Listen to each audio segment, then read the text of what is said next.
We're going to switch off and then talk to Alyssa Brandon about what she's done with her games and everything like that this semester. And then we're going to talk with Tyler Tripodi over his internships. And then finally, we're going to leave the journalism building for the first time, I think, in Rider Room history. And we're going to go talk to a business student, Claire Mathis, over what she has done with women in business. But until we get to that point, we're going to hit a quick commercial break. And yeah.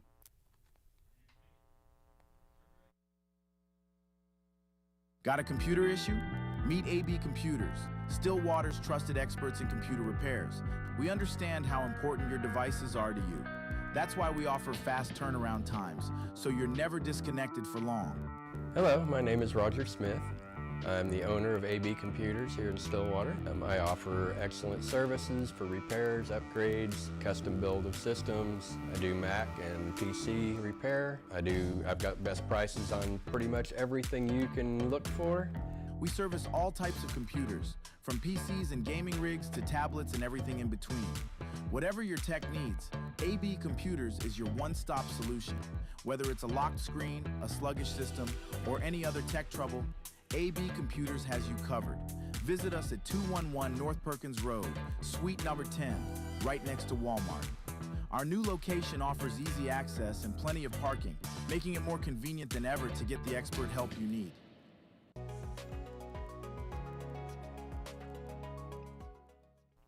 Welcome back to the Writer's Room. Like I mentioned earlier, we are joined by Summer Scavona this week. Yes. So, Summer, you've been building a really strong portfolio through your internship. Can you tell us a little bit about your role in that, what that's looked like? Yes, of course. So I recently picked up a minor in marketing, and I joined marketing and fan engagement with OSU Athletics.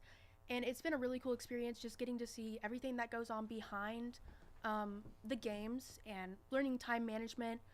And really getting that on-field experience, because my dream is in sports. No matter what it is, I want to work in sports. And so it's been a really, really, really cool experience, and I think I've grown a lot from it. So how has this internship helped kind of shape how you see yourself in journalism and broadcast for the future? It really helps you understand, like, the trends, what the fans want to see, what everyone wants to see. For example, we've seen tarps off, bananas, everything. So you kind of just get a feel for what does the audience want to see. And it helps me to kind of get in tune with what I'm doing with media and reporting. What do they want to see? What do they want to hear? So I think that's been something that's been really impactful from it. So something we've talked about a little bit has been like the 231 or 231, whatever you want to call it. Can you talk a little bit about what that was like, you being in a atmosphere where stuff like that happening is kind of content gold? Yes. Everyone goes crazy. They are on the Jumbotron every 2 seconds, every time they get an opportunity. I actually saw the Congo line in person. I was working the student section gate to come to find out all of the bananas were at the gate yelling and screaming to get let in. So that was something they were chanting all together. It was hilarious, and I think we want to keep that tradition going. And as you can see, people are copying us all over. But I think just keeping that tradition going and really the loyal and true fans we have here is something so amazing to see. So you have a pretty busy schedule. Not only are you doing an internship now and everything that comes with being a journalism student, but you're also in a sorority. How do you balance all of this? I think whenever you're passionate about something, it really, to me, it doesn't matter how much time it's taking. Like, I will go out of my way to do something if it's for my future, if it's for something that I love. I wake up and I'm excited to come to class. I'm excited to go to my internship. I'm excited to do something new and something that will benefit my future, because I think once you find your passion, there's really nothing that pulls you away from it. Of course, I get tired and worn out, but then at the end of the day, like, once I get it done, it's just that really, like, blessed feeling of even getting these opportunities. So then, looking forward, what is a topic or a story or something that you would love to be able to do? I'm so excited for wrestling. I don't think I can describe how excited I am. I fell in love with wrestling last year. It was a sport I didn't really know about or watch too much, but I fell in love with it, so I'm really excited for the November 7th match, and I'm going to be working that for my internship, so it's going to be really exciting. So what advice would you give to somebody coming into this program? try everything. I mean, get a taste for everything in here, and you'll find your place. All right. Well, Summer, thank you so much for Yes, thank talking with me. you. It was great getting to hear about all that you do. But until then, we're going to go to commercial and come back with us. We're going to be talking with Alyssa Brandon.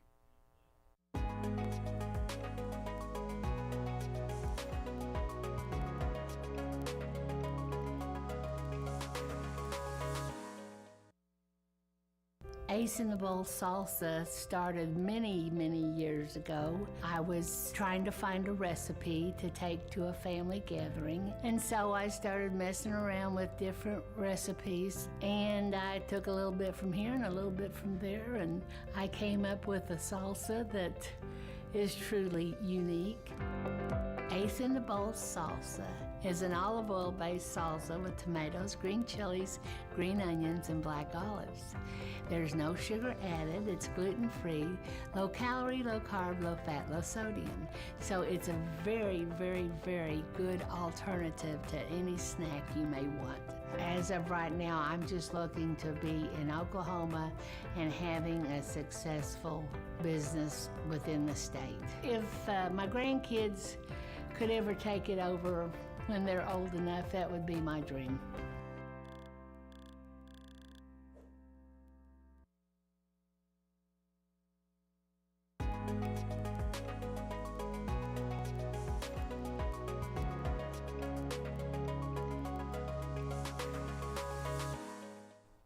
And welcome back to the Writer's Room.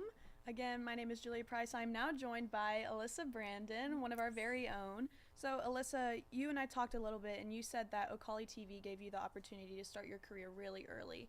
So, what opportunities do you think that you've gained from your time here that you would not have been able to gain otherwise? Yeah, the only way I can put it is just been like simply invaluable. I don't think I could have done this anywhere else. I could have gone. I was between Oklahoma State and another school, and once I got to Oklahoma State and realized that there were so many opportunities to get on camera as quick as possible, because I've always wanted to be a reporter, sideline, whatever that entails. There's just so many opportunities at Oklahoma State to get on camera quickly and to learn and be allowed to fail on camera, and that's been huge. And just getting involved with Ocali TV and all that's exposed me to has been something I genuinely don't think I could have gotten anywhere else, and it's been awesome. So. Do you remember your first on-air moment? Oh, gosh. Can you talk about that a little bit? Oh gosh, I don't know if someone prompted you to ask that because it's an embarrassing one.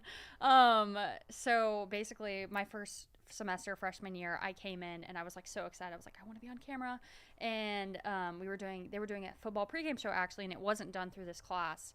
And they needed someone doing like a score recap, something. Never been on camera, but loved college football. And so I'm standing next to this TV and like trying to read scores and everything. And I'm looking at my computer and I'm like stuttering, like going back and forth. And they actually just cut the commercial on me. They're like, okay, you're done. And it just goes. So that was the first thing. And luckily, like everyone up here, Landon Green, Zach Berger, Tyler, have been gracious with me to let me keep being on camera and keep growing. So I got to improve after that, obviously, but that was the first experience. So how do you think your early experiences have shaped the way that you go about reporting and broadcasts now? Yeah, I think it's just made me more comfortable. And like I said earlier, just comfortable to fail. I'm not always as worried as at messing up because I know that's like what this program is kind of designed to do. Obviously, I'm not trying to mess up, but just the fact that there's so much grace and like it's just an opportunity for me to put my best work out there, and that no one's gonna be upset, no one's gonna be mad at me. It's simply like just a great platform and opportunity for all of us to grow, and I think what really helped me honestly is getting on camera reps super early and just putting my foot in the door and being okay with not being great at it at first, because no one's going to be great at it first. Like, you just don't come out born ready to talk on camera. You just don't. So, yeah, just getting on camera reps from the beginning, I think, has really helped me. So, you're obviously building your portfolio right now. How do you balance building your portfolio as well as still learning? Because you're wanting to come out with content that, like, you're proud to show somebody, but you're still learning. So, how do you balance that? Yeah, absolutely. I think it's still just been a challenge for me, and I think it really comes with being honest with yourself, evaluating yourself. For example, if I anchor, have something on camera, we were talking about it a little earlier, it can be sometimes mortifying to go back and watch yourself, but I force myself to go back and watch myself. And I take notes on what I can do better. I send my stuff to other people and ask, what can I improve upon from this? And then, so just doing that, kind of making a community with people around me, seeing what they think I could do better. And then, but then at the same time, you just have to have the confidence too that like what you're learning is going to come across well on camera. So just having the confidence, that's really been big for me this semester. Just having the confidence that whatever I'm saying, like I'm confident in, and it's going to be good. So just having that positive attitude. So then I want to ask you too, real quick before we have to go. I want to know about, you were in Lubbock reporting the tech game. Can you tell me a little bit about that? Yeah. I was in Lubbock. It was a blast. There were some objects thrown on the field, but it wasn't tortillas. But yeah, no, it was a blast. I just feel really blessed and grateful every time I just get to be on the field covering. Although the score didn't reflect that. Maybe I had a great time. I had a great time because I got to be around the sport that I love and covering players that are just giving their all. So it was a great time regardless of the score. Well, Alyssa, thank you so much for being on Of with course, us. It was great talking with you and getting to hear everything that you've done. I can't wait to continue to see what you have. But until then, we're going to hit the commercials and then meet us back on the Writers' Room.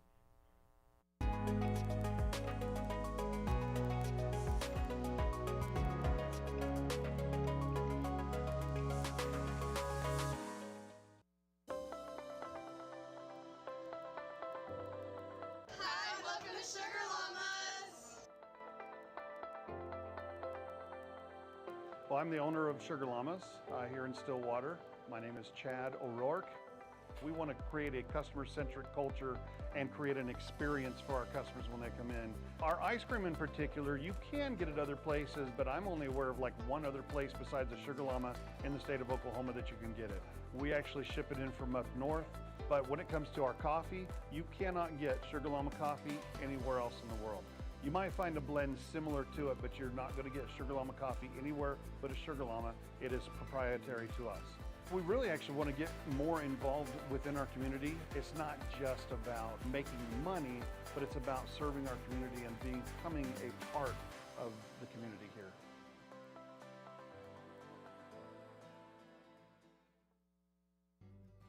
We would design something, it was set on the counter, and people was either, if enough of them said, you know, this isn't it never made to the line. Dad was excited that they're all original. They were all designed on Mom's kitchen table, and it gets in your blood after a while. We're very happy that Pamela and Michael have taken over the business and kept the family going. We took the business over in 2017. When we found that it was available, we wanted to keep the legacy of family alive, but it was also incredible products that deserved to be a part of Made in Oklahoma's story. We were a part of Made in Oklahoma years ago, and so it kind of grew as Made in Oklahoma grew. Oklahoma is ingrained into everything that we did. We've been here most of our life. That's what we entailed our whole business on, was the Oklahoma homegrown feeling.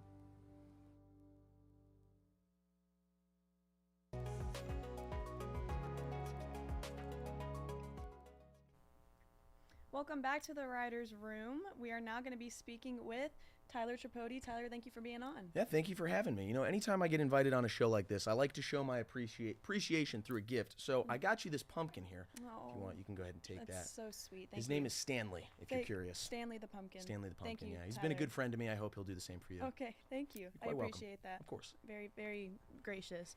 Well, digging into these questions. Sure, let's get into it. I want to hear about whenever you were starting off here at Oklahoma State, and you're now kind of one of the go-to anchors for Ocali TV. So I want to hear about your first time anchoring. What was that like? It was rough. Yeah, my first time anchoring would have been, I believe it was October of my freshman year. We had an anchor call out on a Friday. Connor Bergen, who was the director at the time, sent me a text. He said, "Hey man, you want to do it?" I was like, "Let's go." I got a suit and tie on. It was the only one I had at the time. Shout out Goodwill, always treating me right. But I came over here, I anchored. It went horribly, but it was a first show. You know, I sat there, you know, hands folded, smiling. It was a newscast, but I like to think I've gotten a little bit better since then. So tell me a little bit about what you've done since then, big moments in your student career. Sure, yeah. So From there, I kind of hit the ground running. I was in here a lot, kind of my freshman year, started learning the ropes production-wise. My second semester freshman year, I was producing 4 days a week for the Daily O newscast. And then I was also main anchoring on Friday. I've main anchored since that second semester freshman year. I was also starting to report. My sophomore year, I put together my first kind of, I'll say, decent package. I had actually won a Heartland Student Production Award, which I was pretty proud of at the time. And since then, I've anchored, I've reported, I've interviewed people like Governor Kevin Stitt, the former President Casey Shrum. I've gotten to do internships in New York City and Wichita, Kansas. It's really just been a phenomenal experience here, and working up here has made probably the biggest impact on me has been the people I've met. I've met some of my best friends as well as my roommates through this program, so it really has meant a lot to me being up here. So speak a little bit about the internships. I'm glad you brought that up. I want to hear a little bit about what that looked like and just how that felt to you as someone who'd been aspiring to do this for a while. Sure, yeah, so the Fox 5 WNYW one was really cool. So I got a chance to work with Good Day New York. I was a production intern. So essentially I just kind of helped with anchor cards, kind of getting everybody ready for the show. I helped with researching segments. And then I was also responsible for the guests during the run of the show. So like I got to meet one of the original Ghostbusters. That was awesome. Fun fact about me, National Treasure, one of my favorite movies of all time. I got to meet Riley Poole from National Treasure. That was sick. He's a super cool guy. But I also got to produce a segment for them every Friday called Native New Yorker, and that kind of really opened my eyes to the possibilities of some of the behind-the-scenes work. And then this past summer, I was a reporting intern at Cake ABC 10 in Wichita, Kansas, and with that, I went out with a reporter every night and a photog. Shout out Travis and Kate, who were just wonderful this summer and great to learn from. And while we were out there, I got to meet all these cool people, tell all these great stories about the Wichita community, and really kind of develop my on-air and reporting skills, which was great. So what kind of feedback and mentorship during those times at your internship do you think really benefited you? Yeah, I mean, I really work well with honest and upfront critiques and criticism. There's an anchor at Cake. His name's Chris Earl, and he said to me, he's like, listen, I'm going to give you a critique. He's like, I'm going to hurt your feelings. I just want you to know that already. I said, that's perfectly fine, Chris. That's what I'm looking for. And he went through my reel and just picked it apart and really gave me this opportunity to kind of grow and succeed in that. Another person I'd like to shout out is Katie Eastman with News on 6. She's been a great mentor for me over the past couple of years. We met while I was reporting on the story here on campus, and we've just kind of interfaced throughout my couple of years here. It's funny, every time she sees me, she goes, I always think you're a senior because the work you do, and she kind of she's a really big part of that work that I've done. She's really helped me kind of get my reporting and my storytelling to that level. So when you are reporting and anchoring, how do you keep your energy and authenticity alive? Ooh, I don't know if I'm necessarily keeping it alive. News and being on camera and all that, it really fires me up. You know, it's one of those things where there's so much in life we can't control. Why would you be unhappy with the things you can't control? And to me, that means also what you do for work. I love what I do. You know, it's stressful, there's long hours, it's incredibly frustrating sometimes, things break down, things go wrong, but there's no place on earth I'd rather be. This is what I imagine myself doing for the rest of my life. I love it. And so for me to bring that energy to the workplace, it's not hard because this is fun for me. At the end of the day, this is what I enjoy doing. I get up in the morning, every morning, to come do this, and that alone fires me up. Well, Tyler, it's been great talking with you. Thank you so much for telling us a little bit about what you do, and thank you for the pumpkin friend now. He'll stay there for the rest of the show. Shout out Stanley. Love thank that. you so much for coming on, and with that, we're going to hit commercials, and we'll be back on the Writers' Room.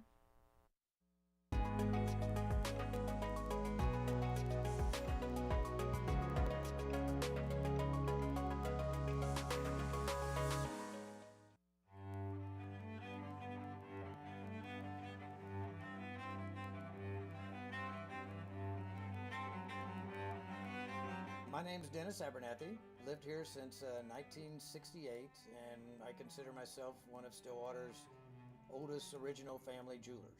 Here at Dennis the Jeweler, we're more about personal service. My father always told me that anybody can sell the jewelry, and what we're doing is completely different, learning to do the repair work. That is one thing that will keep your business alive, because anybody can sell it, but not anybody can fix it. To me, jewelry is very, very personal. Every piece of jewelry has its own story, and I get to hear hundreds of stories from my clients, which I love to hear. There's always a story with it. I mean, you buy a piece of jewelry for a show of appreciation, a sign of love. There are a lot of different aspects for jewelry when you purchase it. My wife lived east of here, about 35, 40 miles, something like that, over at Lamont. I was dating her from over at Alba when we were going to college. I knew about the well then. It was a great well. It was great water. I'd stop there, stick my head under it, wake up, drive on home, that kind of thing. And people talked about bottling this water. And so that's why I started thinking about doing that. And so in 2003, the property come up for sale. And so we started working on that, had the opportunity to buy it. The hopes are when folks drink our water is that they'll drink it for a few days and find out the difference. They'll start feeling better because there's been no chemical in our water. There's a list of good things that we have. We don't have any bad things in it. This company means a lot to me because I guess we started it from scratch. And to be able to have it where it's at today, I don't see this as the end at all. I see the future of Divine Water as being worldwide, which will bring outside dollars into the state. It means a lot to me because I started it, I guess, and our family started it.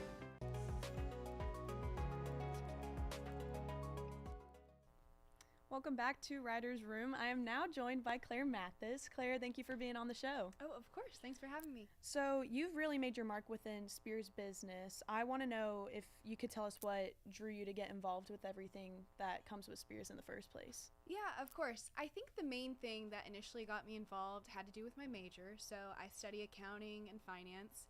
I also grew up in a family where we own a small business. And so right from the get-go, I always knew I wanted to do something kind of in the business realm. So that's where I first got connected to Spears. And then another thing about me is I love leadership. So I like being involved. I like connecting with people.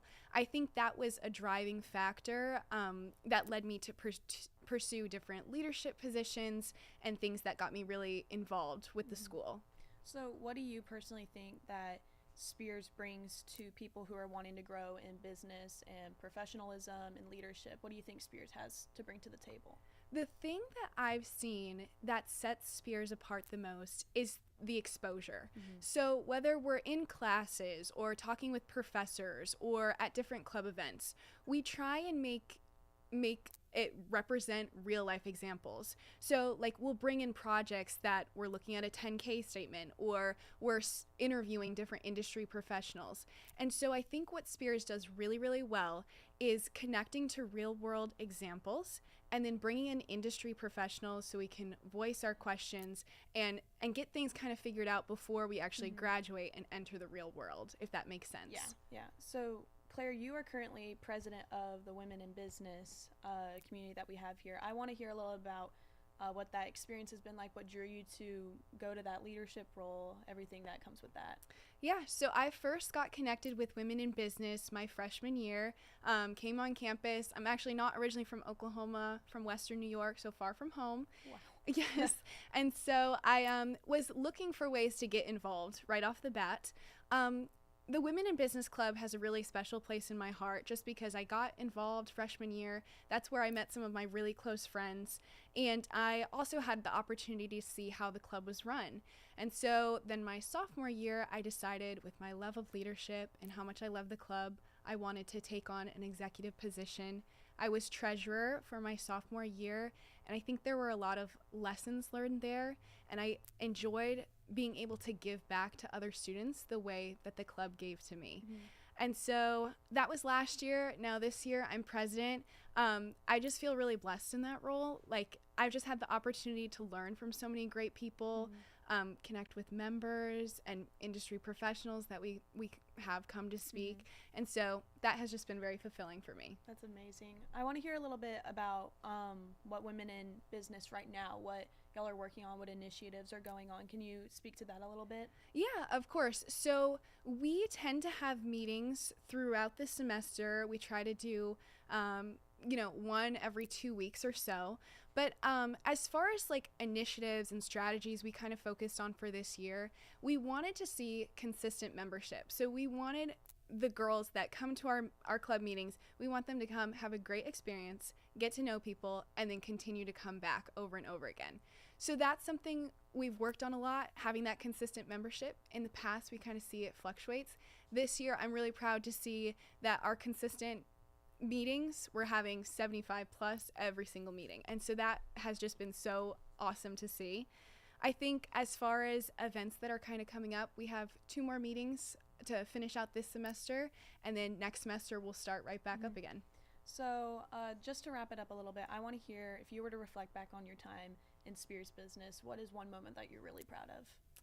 One thing I'm really proud of, I think something that immediately comes to mind would be just the start of this semester. I've had some different leadership roles, president of Women in Business, and so our first kind of club meeting for this year, we partnered with another club called Women in Technology. And so for that, we were able to partner with that other club and bring in different professionals that spoke on some tips and tricks for women to use during once they graduate and they're in the business realm. And so with that meeting, we packed the room, ran out of chairs, which is an excellent problem to have. And so that was just comforting to see. First meeting off the bat, huge membership, and the feedback we got from that meeting was amazing. So that's awesome. Well, I also want to hear, so you're also an officer in Oklahoma State Financial Management Association. Yes. So can you speak to that a little bit? Sure. Yeah. Again, I got involved with that club a little bit later, but the goal of Financial Management Association as a community is to just foster that sense of community, but also to improve financial literacy. So I've had some different positions with that, but our main goal is bringing in those industry professionals, and through that we get to learn all about the financial markets. We get to learn more about interview tips, career fair prep, all of those really technical skills that are vital to the business sense. So how did you get involved in this in the first place? Yeah, so I got involved last fall semester. So last year, fall semester, I was attending the meetings consistently as a member, and I loved the leadership team. I recognized there was some great talent there, and the opportunity presented itself that they were looking for a new exec member. So I applied for that, interviewed, and got the position. And something I've really been focusing on, or something we wanted to improve, was the club promotion, and then also bringing more people to the meetings. And so that was another one where we saw there was an increased membership and there was an increased awareness of the club. Well, Claire, it's been great talking with you. I've loved getting to hear everything you've had. But thank you, everybody, for watching Writer's Room this week. It was great. See you back next week.